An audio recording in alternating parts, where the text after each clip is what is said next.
નમસ્કાર મિત્રો, હું એચ.એસ. સર ફરી એકવાર ધોરણ 10માં ચેપ્ટર 1 તો પૂર્ણ કર્યું હતું આપણે, અને ચેપ્ટર 2ના અમુક વિડીયો બાકી હતા, જેમાં એસિડ, બેઝ અને ક્ષાર જેના અગત્યના પ્રશ્નોની ચર્ચા આજે આપણે કરીશું. જેમાં સૌથી મોટો પ્રશ્ન જે 4 માર્ક્સમાં પૂછાય છે બાળકો, જેમાં દૈનિક જીવનમાં પીએચનું મહત્ત્વ. આપણા જીવનમાં દૈનિક જીવનમાં પીએચનું મહત્ત્વ કેવી રીતે જણાવી શકાય? તો સ્ટાર્ટ કરીએ છીએ બાળકો, ધ્યાન રાખજો.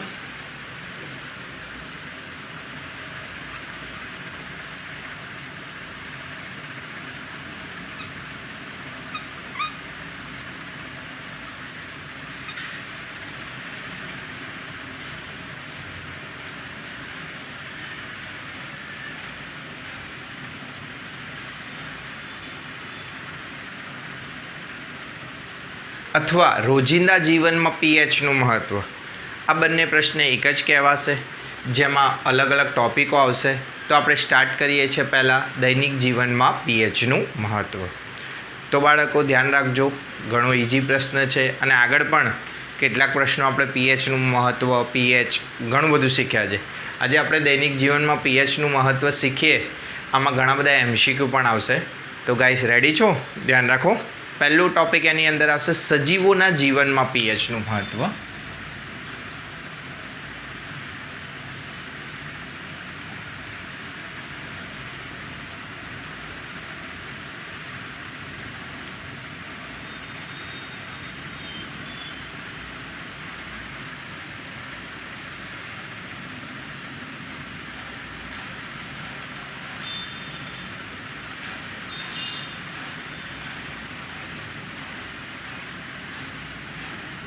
પહેલાં તો સજીવોની વાત કરીએ. સરળ ભાષામાં સજીવ એટલે નાનપણથી જ શીખ્યા છે કે જે હલનચલન કરી શકે, વૃદ્ધિ કરી શકે, વિકાસ પામી શકે, તેમજ પોતાના જેવો બીજો સજીવ ઉત્પન્ન કરી શકે, તેને આપણે સામાન્ય ભાષામાં સજીવ કહીએ છીએ.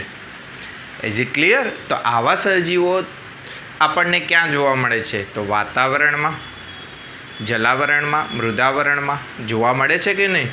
અને એ સજીવોના અલગ અલગ પ્રકાર છે. તો એમાંથી એક મુદ્દો આપણે આજે શીખીશું. પહેલાં તો પીએચ લેવલ ક્યાંથી ક્યાં સુધીનું હોય. તો સ્ટાર્ટ કરીએ.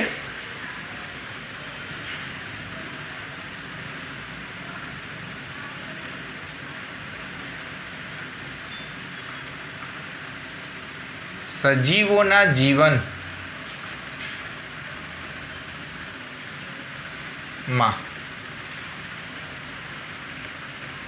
પાણી અગત્યનો સ્ત્રોત છે.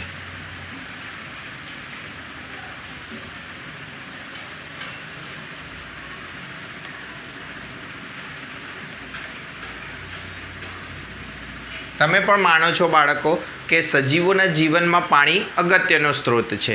તો અહીં સજીવોને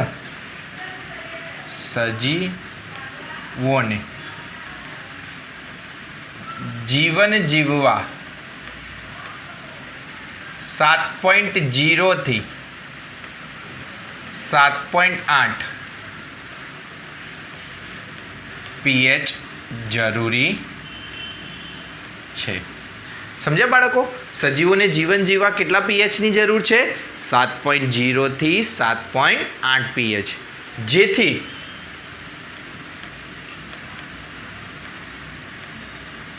સજીવોનું જીવન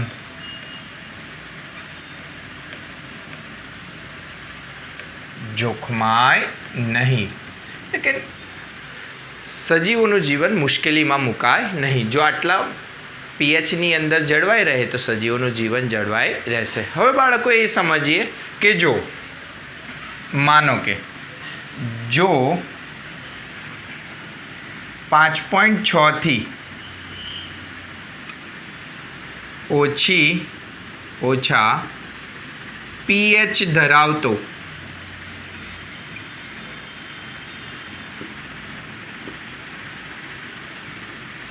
એસિડ વરસાદ થાય. શું કીધું બાળકો મેં? જો 5.6 થી ઓછા પીએચ ધરાવતો એસિડ વરસાદ થાય તો આ એસિડ વરસાદ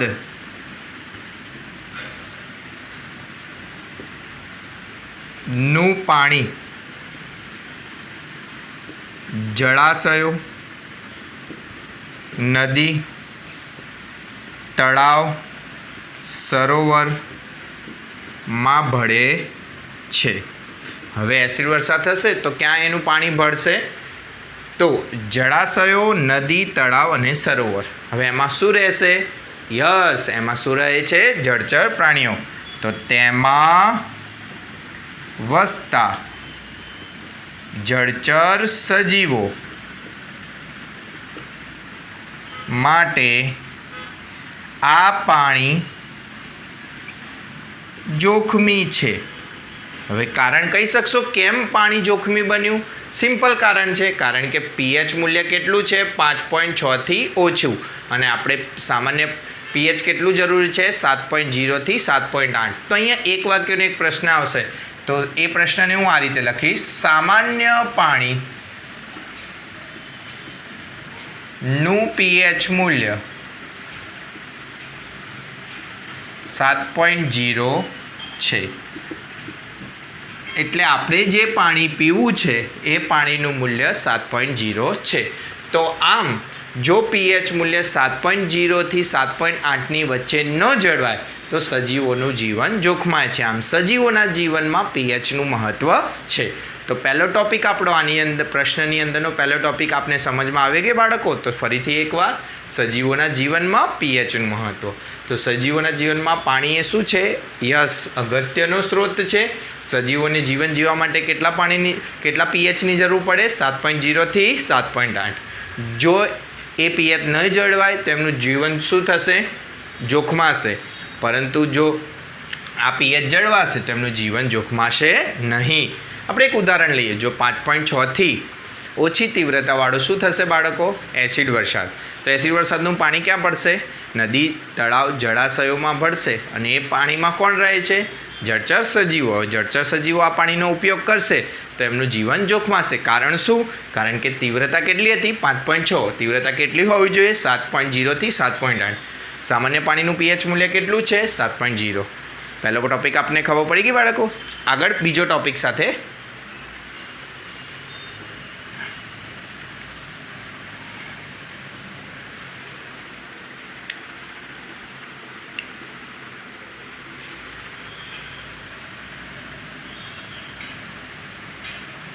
જમીનમાં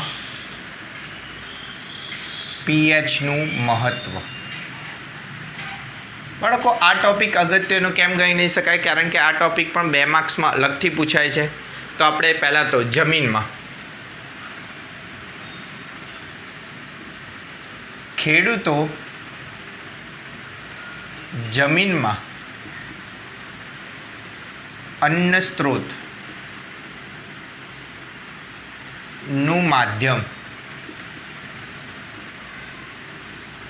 ઊભું કરે છે. હવે આપણા જીવન માટે ખોરાક અગત્યનો છે. આ ખોરાક ખેડૂતો દ્વારા આપણને મળી આવે છે. તો ખેડૂતો જમીનમાં જ્યાં ખોરાક ઉગાડે છે એટલે અન્ન સ્ત્રોતનું સૌથી અગત્યનું માધ્યમ કોણ છે? જમીન. હવે જમીનમાં 6 પોઈન્ટ યાદ રાખજો બાળકો. જમીનનું જેમ આ પીએચ મૂલ્ય આપણે કેટલું કીધું? 7.0 થી 7.8. એમ આ પીએચ મૂલ્ય પણ જળવાવું જરૂરી છે. તો આ પીએચ મૂલ્ય 6.5 થી 7.3ની વચ્ચે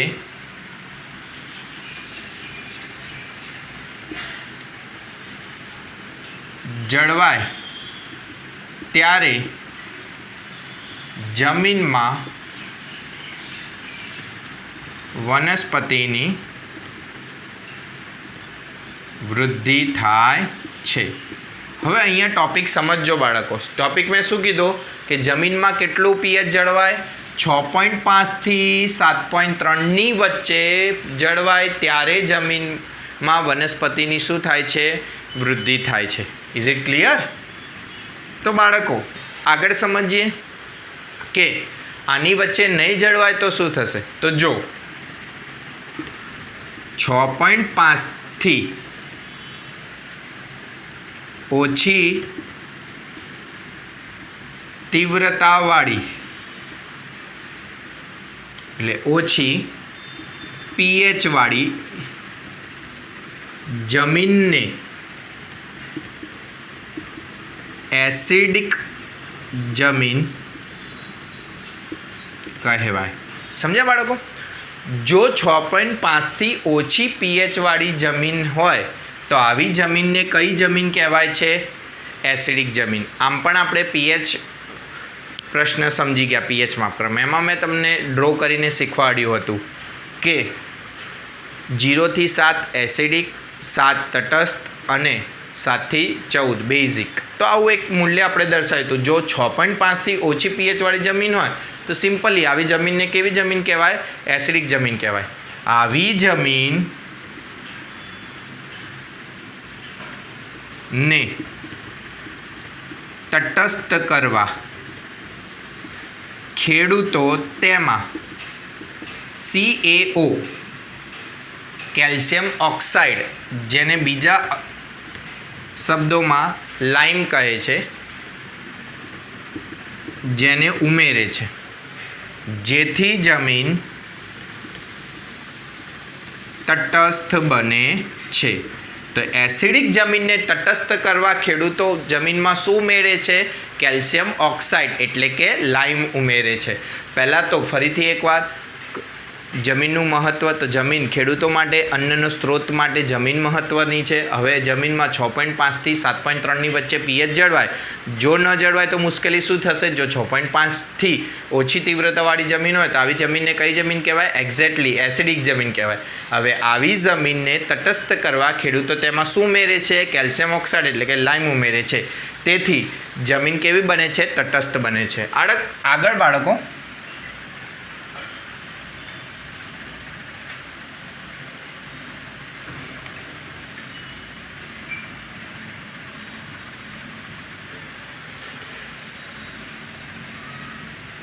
જો 6.5થી ઓછું હોય તો શું થાય? હવે જો 7.3થી વધુ પીએચ વાળી જમીન હોય તો આવી જમીનને બેઝિક જમીન કહે છે.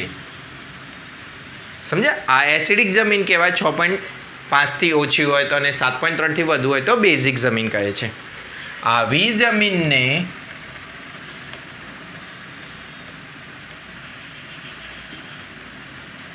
તટસ્થ કરવા ખેડૂતો તેમાં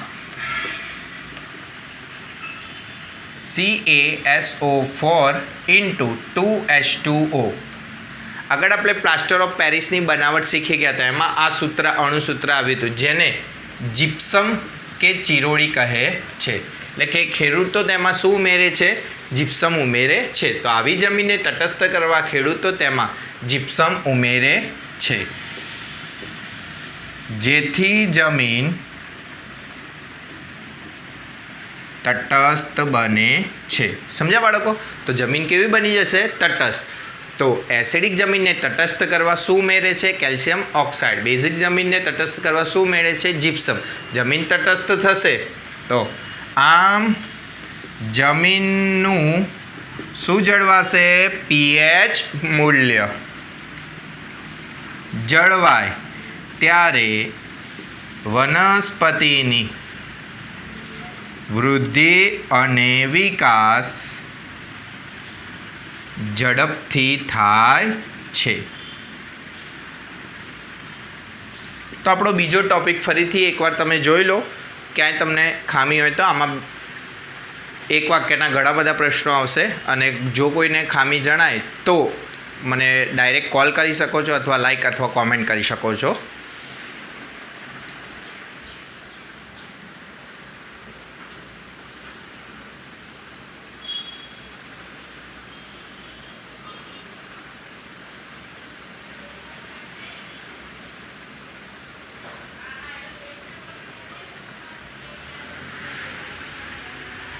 ઓકે બાળકો? તો આગળ ત્રીજો ટોપિક,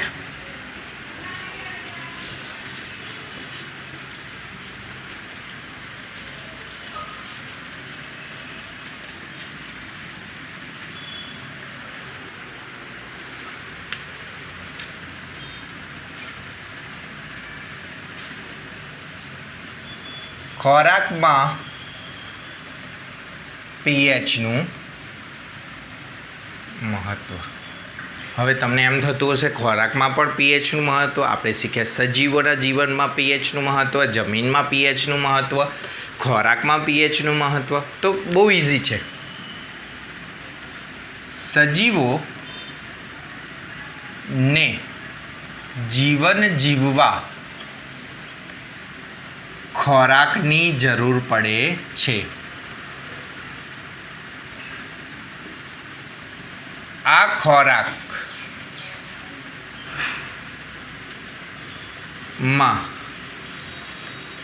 પીએચ મૂલ્ય જળવાય તે જરૂરી છે. સમજ્યા બાળકો?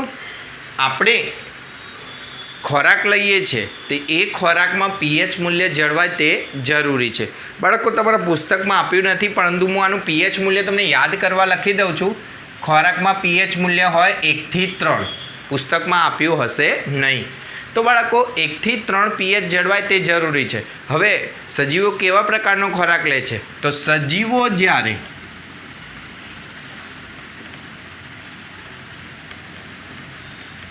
દૂધ, ઈંડા, માંસ કે વધુ પડતો પ્રોટીનસભર ખોરાકનો ઉપયોગ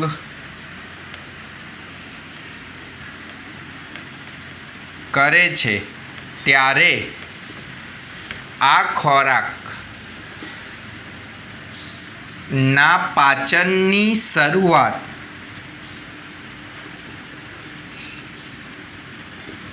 તેના જઠરમાં થાય છે, જેથી જઠરમાં દુખાવો કે બળતરા ઉત્પન્ન થાય છે. જઠરમાં શું ઉત્પન્ન થશે? દુખાવો કે બળતરા ઉત્પન્ન થાય છે, જેને સામાન્ય ભાષામાં એસિડિટી કહે છે. આ એસિડિટીના ઉપચાર માટે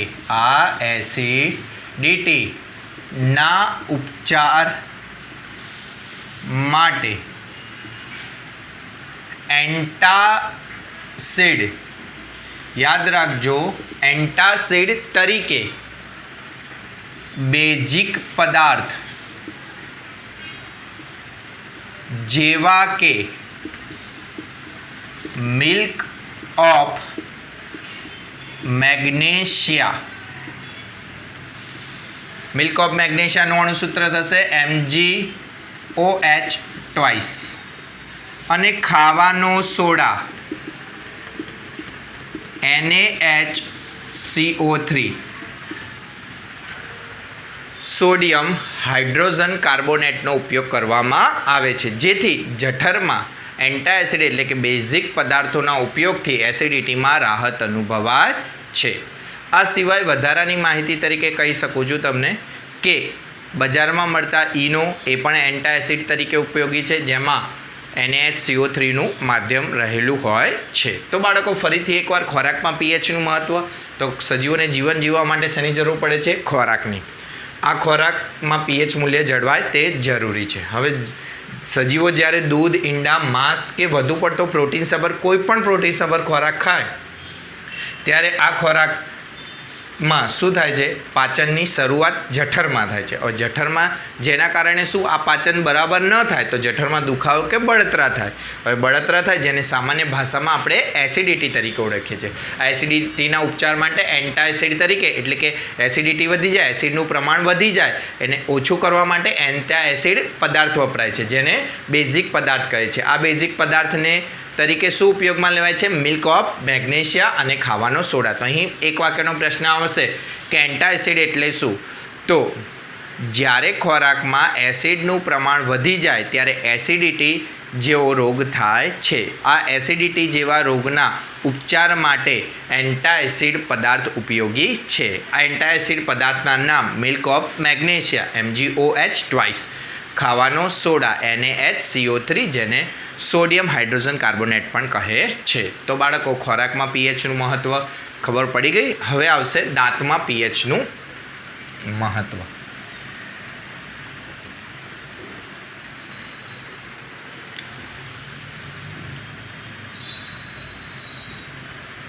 દાંતનું ક્ષયન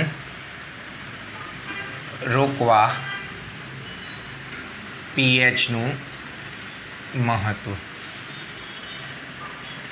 પહેલાં તો દરેક વિદ્યાર્થીઓ દાંતનું ક્ષયન રોકવા માટે પીએચનું મહત્ત્વ સમજીએ એ પહેલાં દાંત વિશે સામાન્ય માહિતી આપી દો. બાળકો, તમારા મુખમાં 4 પ્રકારના દાંત છે, જેને છેદક દાંત, રાક્ષી દાંત, અગ્રદાઢ અને પશ્વદાઢ તરીકે આપણે ઓળખીએ છીએ. હવે આ દાંતનું ક્ષયન એટલે કે સડો રોકવા માટે આપણે શું કરી શકીએ? એ માટે પીએચનું મહત્ત્વ જળવાય તે જરૂરી છે. તો સમજીએ બાળકો. દાંતનું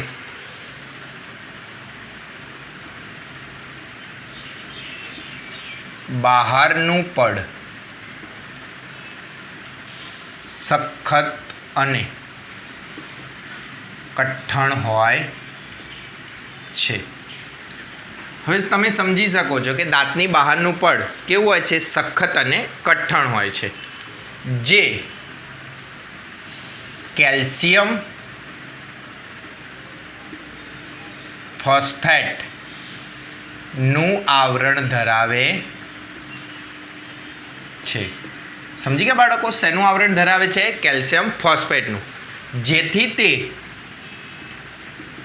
પાણીમાં ઓગળતું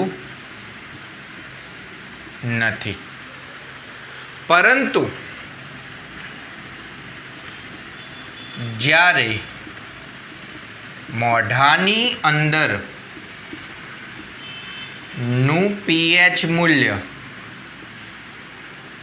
5.5, યાદ રાખજો બાળકો, મોઢાની અંદરનું પીએચ મૂલ્ય 5.5 જળવાય નહીં, ત્યારે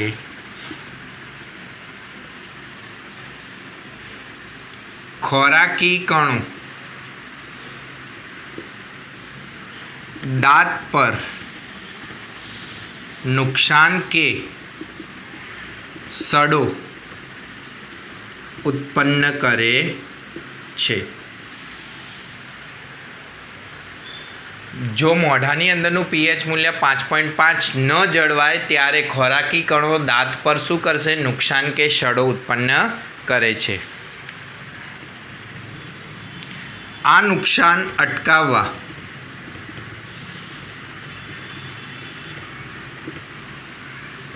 બજારમાં ઉપલબ્ધ ટૂથપેસ્ટ, ટૂથ પાવડર વગેરેનો ઉપયોગ કરવો અથવા જમ્યા બાદ પાણીથી કોગળા કરવા. તો આમ દાંતનું પીએચ મૂલ્ય જળવાઈ રહે છે. તો બાળકો, દાંતનું ક્ષયન રોકવા પીએચનું મહત્ત્વ આપને ખબર પડી ગઈ. તો આગળ છેલ્લો મુદ્દો,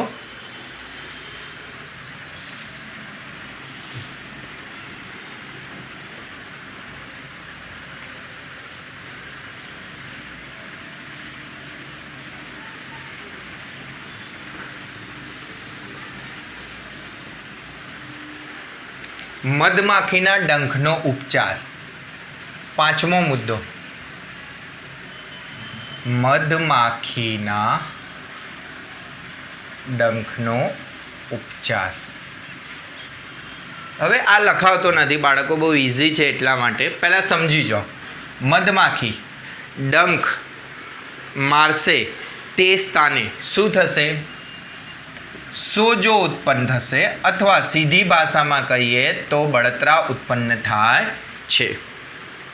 હવે કેમ ઉત્પન્ન થાય છે? કારણ કે તેના ડંખમાં, યાદ રાખજો બાળકો, ફોર્મિક એસિડ રહેલો હોય છે. તેના ડંખમાં શું રહેલું હોય છે? Formic acid. હવે બાળકો કેટલીક વનસ્પતિની વાત કરીએ તો નેટલ એટલે કોવચ નેટલ નામની વનસ્પતિના ડંખમાં પણ ફોર્મિક એસિડના માધ્યમ જોવા મળે છે. તો જે આપણા શરીરમાં કાંટો વાગતા, આવી વનસ્પતિનો કાંટો ચૂપતા આપણને ફોર્મિક એસિડની અસર જોવા મળે છે, જેથી તે સ્થાને સોજો કે બળતરા ઉત્પન્ન થાય છે. તો આના ઉપચાર માટે આપણે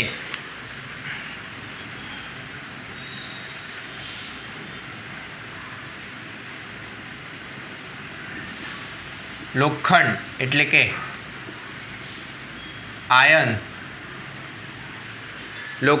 એટલે કે આયનનો ઉપયોગ કરી શકીશું, અથવા બેઝિક પદાર્થોમાં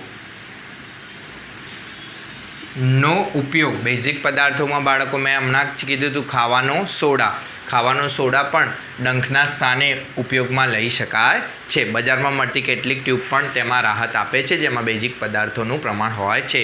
બાળકો, તો આજે આપણે શીખ્યા દૈનિક જીવનમાં પીએચનું મહત્ત્વ. એની અંદર 5 મુદ્દા એટલે કે 2 માર્ક્સના 5 પ્રશ્નો. પહેલો પ્રશ્ન એની અંદર હતો સજીવોના જીવનમાં પીએચનું મહત્ત્વ. બીજો પ્રશ્ન હતો જમીનમાં પીએચનું મહત્ત્વ. ત્રીજો શીખ્યા આપણે ખોરાકમાં પીએચનું મહત્ત્વ. ચોથો શીખ્યા આપણે દાંતનું ક્ષયન રોકવા માટે પીએચનું મહત્ત્વ. અને છેલ્લો મધમાખીના ડંખનો ઉપચાર. તો આશા રાખું છું તમને ખબર પડી ગઈ હશે. ફરીથી એકવાર લાઈક કરો, સબસ્ક્રાઈબ કરો, અને જો કોઈ વિદ્યાર્થીને આ પ્રશ્નમાં ના ખબર પડી હોય તો મને કોમેન્ટ અને લાઈક જરૂર કરજો. જય શ્રી કૃષ્ણ. આગળ નવા ભાગ સાથે ફરીથી મળીશું.